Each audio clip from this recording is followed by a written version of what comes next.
Le sport automobile pour les nuls. Il est grand temps de clarifier tout ça. Ouais, mais non, moi je m'y connais en sport automobile, je regarde la F1 tous les dimanches avec Bobon dans le canapé.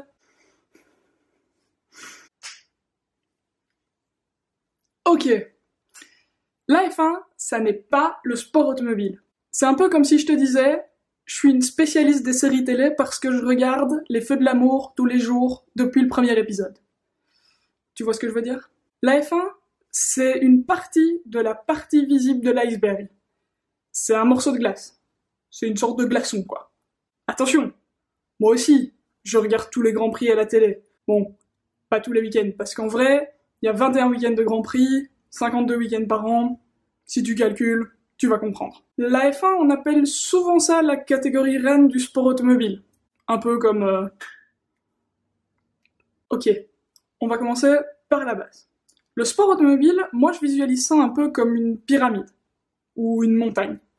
Ça veut dire qu'il y a une base plutôt large, qui est le karting, avec beaucoup de pilotes, de disciplines, de catégories, de championnats, etc. Et puis, tout en haut, il y a la pointe, qui est la F1, avec très peu de pilotes, un seul championnat. Mais dis-moi, si tu vas jusqu'en Égypte pour voir les pyramides, tu prends pas juste une photo de la pointe, tu regardes l'ensemble.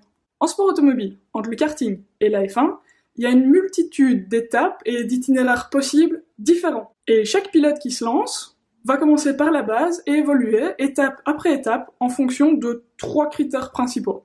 Numéro 1. L'argent. Oui, je sais, c'est triste, mais c'est comme ça. Si tu décides de te lancer en sport automobile ou d'aimer ce sport, il va falloir faire avec.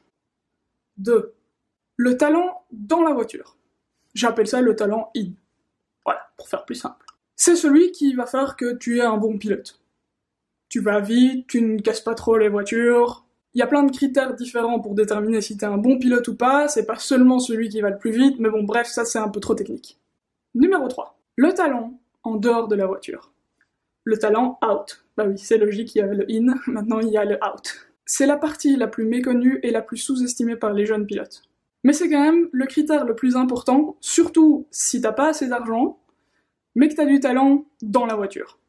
Pourquoi ? Parce que finalement, c'est ton talent out qui va te permettre de convaincre les médias de parler de toi, de convaincre tes sponsors d'investir sur toi, et même de convaincre les meilleurs teams ou les constructeurs de travailler avec toi. Ce qu'il faut bien comprendre, c'est que tous les pilotes qui vont trouver l'équilibre idéal entre ces 3 critères ne vont pas finir en Formule 1. Non. D'abord, il y a un choix à faire entre le rallye ou le circuit. La différence, c'est que le rallye, ça se fait sur les routes normales mais fermées, alors que le circuit, ça ne se fait que sur des circuits comme son nom l'indique. Bah oui.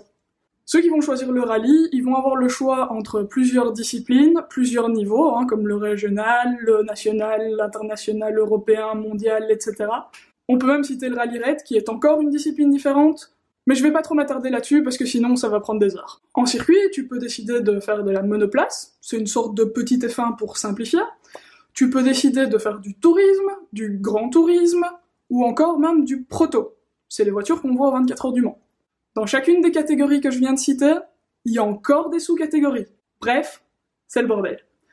Rien à voir avec le foot par exemple. Là c'est plus simple. D3, D2, D1, Coupe d'Europe, Coupe du Monde.